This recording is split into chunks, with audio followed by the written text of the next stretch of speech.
ஆச்சரியம்னா விந்தியாவல்யா நிஜதைதயா தத்தபாத்யாய துப்யம் சித்திரம் சித்திரம் சகலமபி சப்ரார்ப்பயத்தோய பூர்வம். ஆச்சரியம் ஆச்சரியம்னா இது உண்மையா குருவாயூரப்பா? இப்படி நடந்தது உண்மையா? ஆச்சரியம்.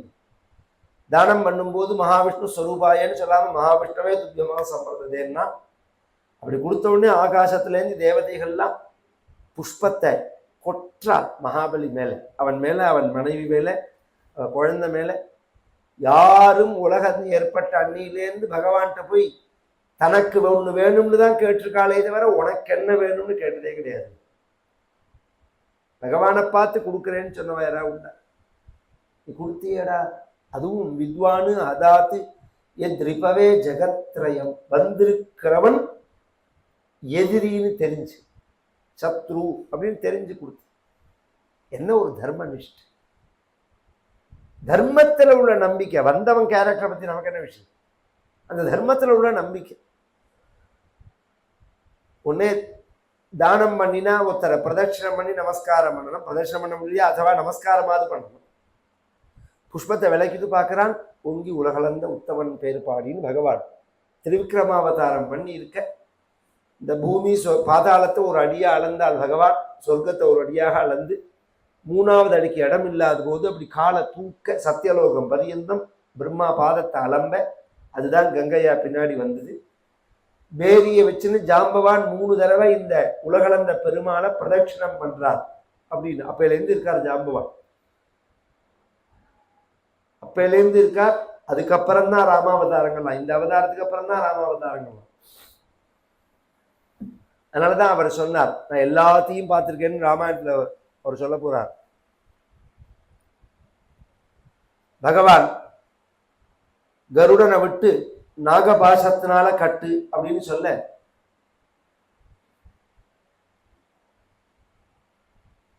கருட பாச கட்ட சொன்னால் மகாபலி ஏன் கட்டுறேன்னால என்ன ஏமாத்தின நீன்னா. என்ன ஏமாத்தின? 3 அடி தானம் கொடுத்த. உன் சொத்து சொர்க்கம் பூமி பாத்தால் இந்த 2ஐயும் 3ஐயும் 2 அடியா அளந்துட்டேன். மிச்சம் 1 அடி எங்கேன்னா நான் இல்லைன்னு சொன்னேன். நான் உங்கள்கிட்ட கொடுக்கறதுக்கு என்ன இருக்குன்னா என்ன தரேன்னா 3வது அடியா என்ன தரேன் அப்படின்னு சொல்ல பகவான் அவனுடைய தலையில கால் வைக்க மாட்டேன்னுட்டான். சுகாச்சாரியாலும் சரி மற்றவர்களும் சரி பகவான் கால் வச்சாருன்னு சொல்ல மாட்டேன் அப்படின்னுட்டான். பகவான் அவனுடைய யாகத்தை பூர்த்தி பண்ணி அவனுக்கு அனுகிரகம் பண்ணினார்னு சரித்திரம் சொல்லி சுதலம்ங்கிற லோகத்துல அவனை வச்சு அவனுக்கு பாதுகாப்பா பகவான் இருக்கார். இந்திரன் கையில ராஜ்யத்தை கொடுத்தார். சத்தியவர்தன்கிற ஒரு பாண்டிய ராஜா கிருத்தமாலாங்கிற வைகை ஆத்துல அனுஷ்டானம் பண்ணும்போது ஜலத்தை எடுக்கும்போது பகவான் பாலமீனகான்னு ஒரு குஞ்சு வடிவத்துல வர, மீன் குஞ்சு வடிவத்துல வர, அதை எடுத்துன்னு போய் வீட்டுல வளர்க்க சொல்ல, அது ஒரே நாள்ல பெருசாக பின்னாடி பகவான் மத்ஸ்யாவதாரம் பண்ண போறத சொல்லி அந்த சத்தியவர்தனை ரட்சிச்சு அவனை தான் இப்ப நடக்கிற வைவஸ்வத மனுவுக்கு அவன் தான் ராஜா. போன மன்வந்தரத்துல நடந்த கதை மத்ஸ்யாவதாரம். இப்ப இந்த இதெல்லாம் பாண்டிய தேசம்னு வருது, ராமாயணத்துல மகாபாரதத்துல வருது. அதெல்லாம் இப்பதானே வந்திருக்கணுங்கிறார். கஜேந்திர மோட்சத்திலையுமே பாண்டிய நாடுன்னு வருது. இதெல்லாம் பிராச்சீனமான தேசங்கள். ஒரே மாதிரி தானே இருந்திருக்கணும். 1-2 வேணா மாறலாம். சம்ஸ்கிருதம்ங்கிறது மாறாது. பிராந்திய மொழி தேஞ்சு மாறி போயிடும். திருப்பி கிளப்பி விடும்போது பழையபடி சம்ஸ்கிருதத்துல தான் கிளம்பும். அது ஒண்ணு. 2வது, இன்னைக்கு இத்தனை தமிழை ரட்சிக்கிறோம் காப்பாத்துறோம் அப்படின்னு சொல்லக்கூடியவா, ஆராய்ச்சி பண்ணக்கூடியவாளுக்கு ஒரு கேள்விக்கு பதில் சொல்ல தெரியாது. பாண்டிய நாட்டுக்கு ஏன் மீன் கொடி? இந்த மத்ஸ்யாவதாரத்தினாலதான். மத்ஸ்யாவதாரம் பகவான் அங்க பண்ணினார் அப்படிங்கிறதுக்காக தான் இந்த சரித்திரம் சொல்லி அந்த சத்தியவர்தன்கிற ராஜா இப்ப வைவஸ்வதம் பண்ணுவாருக்கானா அவனுக்கு ஸ்ரார்த்த தேவன்னு பேர், ஒரிஜினல் பெயர். அவனுக்கு குழந்தைகள் இல்லாம ஒரு யாகம் பண்ணி 10 குழந்தைகள் பிறந்தது. இக்ஷ்வாகுன்னு சரியாத்தின்னு.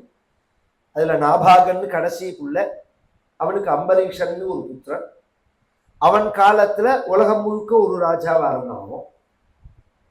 பரமபக்தன் அவன். ஒரு சமயம் ஏகாதசி விரதம் இருந்து அதை ஒரு நியமத்தோட பாயசதானம் அல்லது வாயசதானம்னு சொல்லுவார். இந்த சதுர்த்தி ரிஷி பஞ்சமி எல்லாம் பண்றாங்க. ஒரு விரதம் இருந்து பூர்த்தி பண்றதே ஒரு தானம் பண்றது. சதுர்த்திக்கு சதுர்த்தி விரதம் இருக்கணும். இந்த தானம் தான் குறிப்பிட்ட காலம் பண்ணினா போதும். அந்த தானத்துக்கு தான் உத்தியாபனம். சதுர்த்தி விரத உத்தியாபனம், ரிஷி பஞ்சமி விரத உத்தியாபனம் அப்படிலாம் சொல்லுவான். இன்னைக்கு அப்படி ஒரு சப்தமாவது காதல வேட்டோங்கிறதுக்காக சொல்றேன். ஸ்திரீக்களுக்கு எடுத்து வைக்கிறது. இந்த சதுர்த்திக்கே உத்தியாபனம் இல்லை. ஒரு தடவை பண்ணிவிட்டால் ஜென்மா முழுக்க சதுர்த்தி உபவாசம் இருக்கணும். அந்த தானத்துக்கு தான் உத்தியாபனம். அங்கே ஒரு வருஷம் தானம். இவன் ஏகாதசி விரதம் இருந்து ஏகாதசி முடிஞ்சு துவாதசி அன்னைக்கு பாயசதானம் பண்ணுவான். 25வது ஏகாதசி கைசிக ஏகாதசி அல்லது உத்தான ஏகாதசி அப்படின்னு கார்த்திகை மாசத்துல வரும். அது முடிஞ்சு வரக்கூடிய துவாதசிக்கு பிருந்தாவன துவாதசின்னு பெயர். அதை பிருந்தாவனத்திலேயே பண்ணி 60 கோடி பசுமாடுகள் தானம் பண்ணி ஏகப்பட்ட மகான்களுக்கு அன்னதானம் பண்ணி இவன் சாப்பிடலாம்ங்கிற சமயத்துல துர்வாசர் வர 120 நிமிஷம் தான் இருக்கு துவாதசி, அதுக்குள்ள இவன் சாப்பிடணும். அப்பதான் அந்த ஒரு வருஷம் இருந்த நியமம் பூர்த்தி ஆகும். துர்வாசரை சாப்பிடலாம்ங்கிறது யமுனையில ஸ்நானம் பண்ணிட்டு வரேன்னு போனார், வரவே இல்லை. இன்னும் 5 நிமிஷம் கூட இல்லை. என்ன பண்றதுங்கிறதே சுவாமிக்கு அபிஷேகம் பண்ண தீர்த்தம் இருக்கு, அதை சாப்பிட்டுட்டான். அவனுக்கு விரதம் தெரியும். சாப்பிட்டா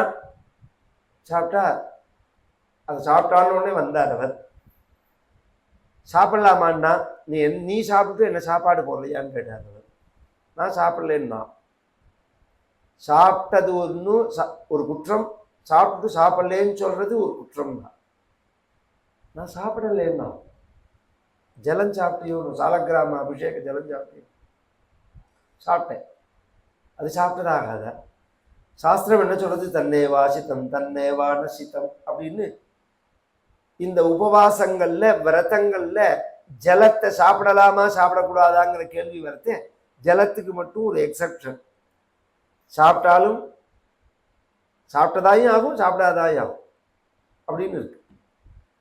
ஜலம் சாப்பிட்டா நீங்க சாப்பிட்ட கணக்குலையும் எடுத்துக்கலாம், சாப்பிடாத கணக்குலையும் வரும் அதுன்னு இருக்குன்னா. முதல்ல என்ன சொல்லி இருக்குன்னாரு? முதல்ல சாப்பிட்ட கணக்கு தானே சொல்லியிருக்கு. அப்ப நீ சாப்பிட்டதாதானே அர்த்தம். நீ விஷ்ணு பக்தன்கிற திமிர்ல எதிராளிய மட்டப்படுத்துறிய.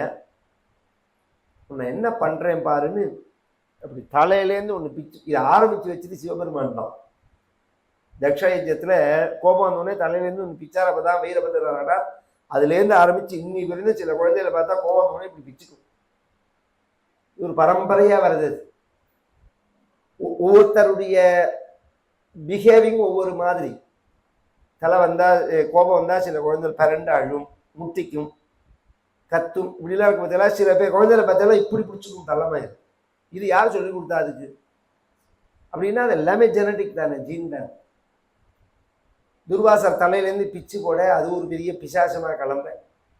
இவன் பூஜையில வச்சிருந்த சுதர்சன சக்கரம் அதுவா கிளம்பி இந்த பிசாச்சை கொண்டு துர்வாசனை துரத்த 3 லோகமும் சுத்திட்டு பிரம்மாட்ட போய் பிரம்மா சொல்றார், என்னாலையும் காப்பாற்ற முடியாது, சிவபெருமானாலையும் காப்பாற்ற முடியாது, நீங்க அங்கங்க போறதுல பிரயோஜனம் இல்லை அப்படிலாம் சொல்ல அதையும் தாண்டி போறார் சிவபெருமான். சிவபெருமான் என்ன பண்ணாருன்னா, இது பொதுவாக இந்த சுதர்சன சக்கரம் என்ன பண்ணும், ஒரு தட்ட போனா அவளை துரத்தின்னு வீட்டுக்குள்ள போகாது, வாசல்ல கேட்டுக்கிட்டு நின்றுடும். உள்ள போயிருக்கான் என்ன ரிசல்ட்னு பார்ப்போங்கிறதுக்காக. ஏன் அப்படின்னா, நீ கவலைப்படாதே, உன்னை நான் காப்பாத்துறேன்னு உள்ளவன் ஜாமீன் கழுத்து கொடுத்தான்னு வச்சுக்கோங்க, 2 பேர் ஆச்சு. அது இந்த ஜாமீன் கழுத்து போடுறவனும் பேங்குக்கு கடங்காரன் தானே. ஒரு காலத்துல வெறுமனை கழித்து போடுவான், இப்ப அப்படி கிடையாது. முதல் கடங்காரனே அவன் தான். அப்புறம் தான் நெஜ பெரும்பாலான கேஸ்ல நெஜ கடங்காரன் ஓடி போடுவான். இந்த ஜாமீன் கடங்காரன் தான் மாட்டிப்பான். அதுல நானே வாங்கலையேம்மாவும். அது மாதிரி இந்த யாராவது காப்பாத்துறேன்னு சொன்னா அவளையும் சேர்த்து பிடிக்கலாம் அப்படிங்கிறதுக்காக அது வெயிட் பண்றது. பிரம்மா என்ன சொன்னார்னா, சிவபெருமான்கிட்ட போகாது, இதுக்கு முன்னாடி ஊர்வம் எல்லாம் அளந்துட்டு சிவபெருமான் சாவகாசமாக கேட்க, அவரோ உயிர் போற நிலையில இருக்கார். சில பேர் சாப்பிட்டுட்டு சாப்பிடாதவன்ட்டு சாவகாசமா பேசுவான், அவன் பசியில தவிப்பான், இவன் சாப்பிட்டுட்டு வந்துருவான், சாப்பிட்றையான்னு கேட்க மாட்டான். அது மாதிரி இவர் விஸ்தாரமா கேட்டுவிட்டு பிரம்மா என்ன சொன்னார், என்னாலையும் காப்பாற்ற முடியாது, சிவபெருமானாலையும் காப்பாற்ற முடியாதுன்னு சொன்னார். அப்புறம் ஏன் இங்க வந்தேன், வேற வழி இல்லாம வைகுண்டம் போய் விஷ்ணுவை சரணம் அடைஞ்சார் துர்வாசர். பொதுவா துர்வாசர் பக்தர் கிடையாது, அதுவும் பிரத்யேகமா விஷ்ணு பக்தி கிடையாது, அவருக்கு பக்தர் தான், விஷ்ணு பக்தி கிடையாது. அதனால இந்த பக்கம் வரக்கூடாதுன்னு நினைச்சார் அவர். வேற வழி இல்லாம இவரை தவிர ஆள் கிடையாதுன்னு உடனே பகவான் வர உள்ள வர தேவை,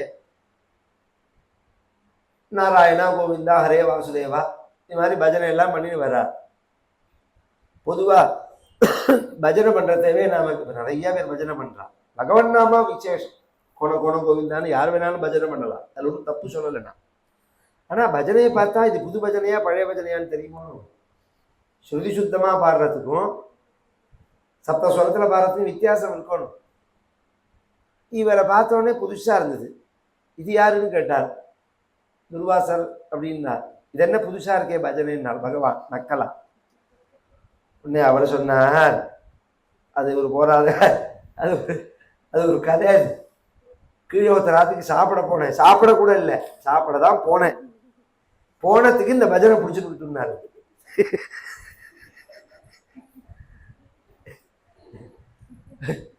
சாப்பிட போனதுல இருந்து பஜனை பண்ணிட்டு இருக்கேன், நான் 1 வருஷமா சுத்துறேன் அப்படின்னு. உடனே யார் வீட்டுக்குன்னா பகவான் அம்பரீஷநாத்துக்குன்னா, வாஸ்தவம் தான்.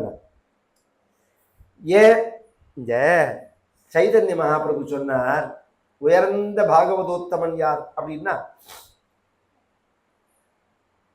எல்லோரையும் பகவன் நாமா யார் சொல்றாலோ அவன் பாகவதோத்தமன் தான். இன்னொரு சந்தர்ப்பத்தில் கேட்டால் எப்போதும் எவன் பகவன் நாமா சொல்றானோ அவன் பாகவதோத்தமன் தான். 3வது தடவை அவர்கிட்ட கேட்கிறார் திரும்பவும், யார் பாகவதோத்தமன், அவனும் பகவன் நாமா சொல்றல, இன்னொருத்தரையும் சொல்லுங்கன்னு சொல்லல அவன். ஆனா யாரை பார்த்த உடனே அங்க உள்ளவா பகவன் நாமா சொல்றாலோ அவன் பாகவதோத்தமன். இதெல்லாம் கதையா கேட்டா புரியாது, அந்த மாதிரி மகான்களோட பழகினாதான் புரியும். நான் சொல்றது,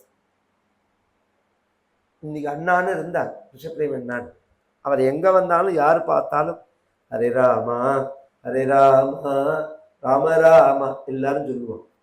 அவர் சொல்லுன்னு யாரையும் சொன்னதே கிடையாது, அவரை பார்த்தா சொல்லுவா. ஜனங்க நம்ம ஆச்சாரியால பார்த்தா ஹரஹர சங்கர ஜெய ஜெய சங்கரன்னு சொல்றோமோ, அவ சொல்லுன்னு சொல்ல வேண்டாம், அந்த இடத்துக்கு போன உடனே நமக்கே தோணும். அது மாதிரி அம்பரீஷன் பரம பாகவதோத்தமன், அவனை பார்த்த உடனே உங்களுக்கு பக்தியினால நீங்க சொல்றேன்னார். இது பக்தியாது இதுன்னார், அவர் பயத்துல சொல்றேன்னார். பின்னாடி சுதர்சன சக்கரம் துரத்துறது, அந்த பயத்துல சொல்றேன் அப்படின்னு உடனே என்ன பண்ணேன்னா, இது மாதிரின்னு உடனே யார்கிட்ட போய் வம்பு இழுக்கிறதுன்னு இல்லையான்னு கேட்டேன். சரி இப்ப விஷயத்துக்கு வாங்க, நீங்க தான் என்னை காப்பாற்றணும்னா, என்னால உங்களை காப்பாற்ற முடியாதுன்னா பகவான். ஏன், நான் சுதந்திரமானவன் இல்லை, நான் அம்பரீஷனுக்கு கட்டுப்பட்டவன். அகம் பக்த பராதீனா அஸ்வதந்திர இவத்வஜ. உங்களுக்கு கட்டுப்படுத்துதான சுதர்சன சக்கரம், வாஸ்தவம் தான். ஆனா நான் சுதந்திரமானவன் இல்லை. இதெல்லாம் ஒரு நுட்பமான விஷயம். மகாபாரதத்துல திரௌபதி கேட்டால், தர்மபுத்திரர் அவரை வச்சு ஆடினப்புறம் என்ன வச்சு ஆடினாரா, என்ன வச்சு ஆடினப்புறம் அவரை வச்சு ஆடினாரா, ரெண்டுமே நடக்காதுன்னு அர்த்தம். என்ன வச்சு ஆடினப்புறம் அவரை வச்சு ஆட மாட்டார், ஆடி இருக்க மாட்டார், அவர் அப்படி ஆடல. அவரை வச்சு ஆடினப்புறம் தான் திரௌபதி வச்சு ஆடினார். ஏன்னா ஒரு ஹிந்து ஒரு பிரச்சனைன்னு வரத்தே முதல்ல தன்னை தான் பலி கொடுப்பனே தவிர மனைவியை கொண்டு நிறுத்த மாட்டான். ஸ்திரீக்களை ரட்சிக்கணும்னு தான் நினைப்பான் இன்னைக்குமே. அப்படிங்கிறத என்னை வச்சு ஆடிட்டு அவரை வச்சு ஆடி இருக்க மாட்டார். இது அடிப்படை. அவரை வச்சு ஆடினப்புறம் என்னை வச்சு ஆடினா அது செல்லாது.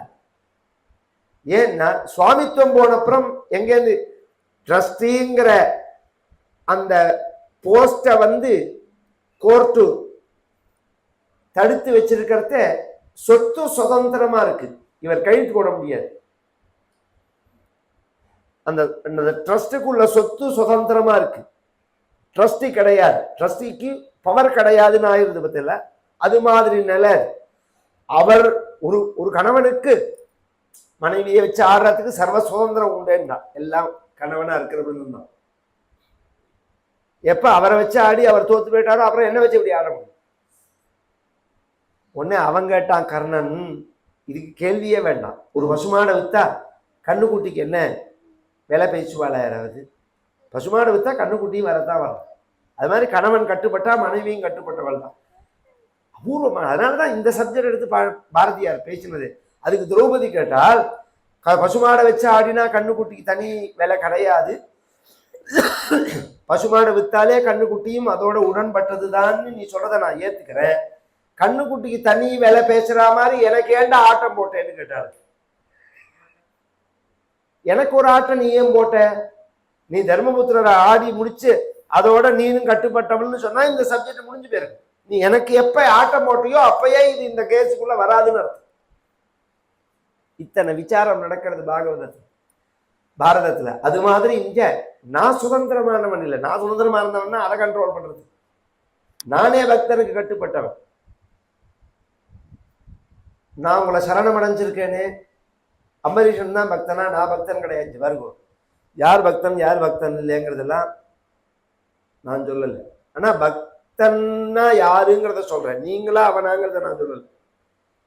எல்லாரும் கோவிலுக்கு போனா பக்தன்னு நாம நினைக்கிறோம், கும்பிட்டா பக்தன்னு நினைக்கிறோம். எல்லாரும் கோவிலுக்கு எதுக்கு போறோம், எதுக்கு கும்பிடுறோம்? பிரார்த்தனை தான். கல்யாணம் ஆகணும், குழந்தை பிறக்கணும், வீடு வாங்கணும், வேலை வேணும், பெரிய உத்தியோகத்துல பெரிய நிலை வேணும், ஆரோக்கியம் வேணும், இப்படிதானே? இதெல்லாம் வேணும்னு கோவிலுக்கு வரவன பக்தன்னு நாம சொல்றோம். பகவான் சொல்றான், உண்மையான பக்தன் நான் வேணும்னு இதெல்லாம் விடுவான். ஏ தாராகார புத்திராத்தான் பிராணான்வித்தம் இமம் பர். நான் வேணும்னு மனைவியை விடுவான், நான் வேணும்னு குழந்தைய விற்பான், மனைவியை விற்பான், குழந்தைய விற்பான், வீட்டை விடுவான், பந்துக்களை விடுவான், பதவியை விடுவான், உயிரை விடுவான், பணத்தை விடுவான். பிராணான் வித்தம்ங்கிறார். பணத்தை விடுவான் உயிரை விடுவான்னு சொல்லல, உயிரை விடுவான் பணத்தை விடுவான்னா. ஏன்னா பணத்தை விட உயிரை விட பணம் பெருசு அப்படின்னு நினைப்பான். இப்படிலாம் விட்டுருக்காளா அப்படின்னா விட்டவாளை தான் நம்ம பக்தன் எடுத்து பேசுறது. இல்லையே என்னாத ஏற்பகைக்கு மடியேன் இளையாத்தன் குடிமாறன் அடியார்க்கு மடிய 60 நாள் நாயன்மார் பேர் சொல்றாரு. சுந்தரமூர்த்தி நாயனார் ஏற்பகை நாயனார்னு ஒருத்தர் தன் மனைவியை தூக்கி கொடுத்தார் சிவபெருமானுடைய அடியாருக்காக. சிறுத்தொண்டு நாயனார்னு ஒருத்தர் தன் மகனை நறுக்கி சமைச்சு போட்டார். மெய்ப்பொருள் நாயனார் அப்படிங்கிறவர் தன் உயிரையே கொடுத்தார். அமர்நீதி நாயனார் அப்படிங்கிறவர் சொத்தையே கொடுத்தார். கண்ணப்ப நாயனார் கண்ணையே கொடுத்தார்.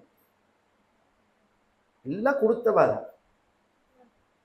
அது விஷ்ணு பக்தாலையும் உண்டு, சிவபக்தால் உண்டு, தேசம் முழுக்க உண்டு. அது மாதிரி உள்ளவாளதான் நம்ம பக்தால்னு சொல்றது. அவதான் பக்த சிரேஷ்டால் அக்ரகண்யா. என்ன சரணாகதி பண்ணத்துக்கு ஒரு யோஜனை சொல்றேன்னா, நீங்க நேரம் அம்பரீஷன் காலில் போய் விழுங்கணும். இதுக்கு வழி முடிவு அதுலதான். உடனே வர அந்த சூக்ஷ்மம் தெரிஞ்சு வர பகவான் தான் சொல்லியிருக்கான்.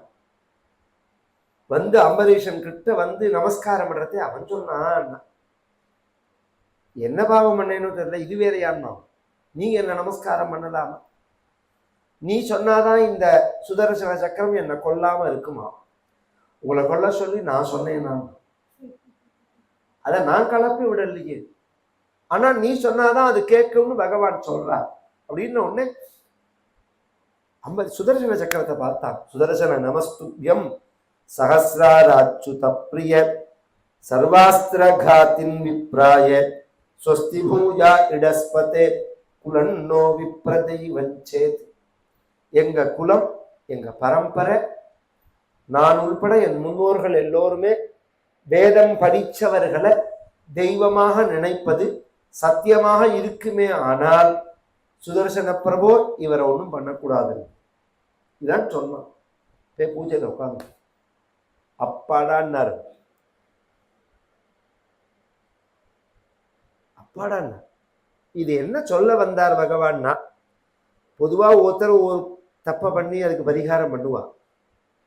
நீங்க என்ன விதமான பாபம் பண்ணினாலும், என்ன பகவானுடைய கோபத்தை அடைஞ்சாலும் குருநாதர் அதை சரி பண்ணிடுவார். பாகவத்தால் பக்தால் மகான்களுடைய கோபத்தை அடைஞ்சா பகவானும் அதை போக்க மாட்டோம், அது சம்பந்தப்பட மாட்டோம். பாகவதாலுக்கு அபச்சாரம் பண்ணினா பாகவதாலத்தை தான் போக்கிகள். அப்படிலாம் சரித்திரங்கள்லாம் நிரூபணமாயிருக்கு. அதனாலதான் ஜாக்கிரதையா இருக்கணும், ஜாக்கிரதையா இருக்கணும். இந்த ஜாதகத்துல பிராமண சாபம் வந்துடும். சில ஜாதகத்தை பார்த்தாலே தெரியும். அது குரோத்தே இருக்க விடாது குடும்பத்தை. இதுக்கு நீங்க பரிகாரம்னு நவகிரகங்களை எதுவுமே பண்ண முடியாது. அதுக்கு ஒரே ஒரு பரிகாரம் தான், பிராமண ஆளுக்கு துவாதசி அன்னைக்கு சாப்பாடு போடுறது தான். அதனாலதான் எந்த ஊர் எடுத்தாலும் துவாதசி போஜன கட்டளைன்னு இருக்கும். இன்னைக்கு ரொம்ப ட்ரஸ்ட், சமுத்திரம் பட்சியாமி சாகரம் பட்சியாமின்னு ட்ரஸ்ட் கோவிலுக்குள்ள கோவிலுக்கு கவர்மெண்ட்டுக்குள்ள போயிடுது.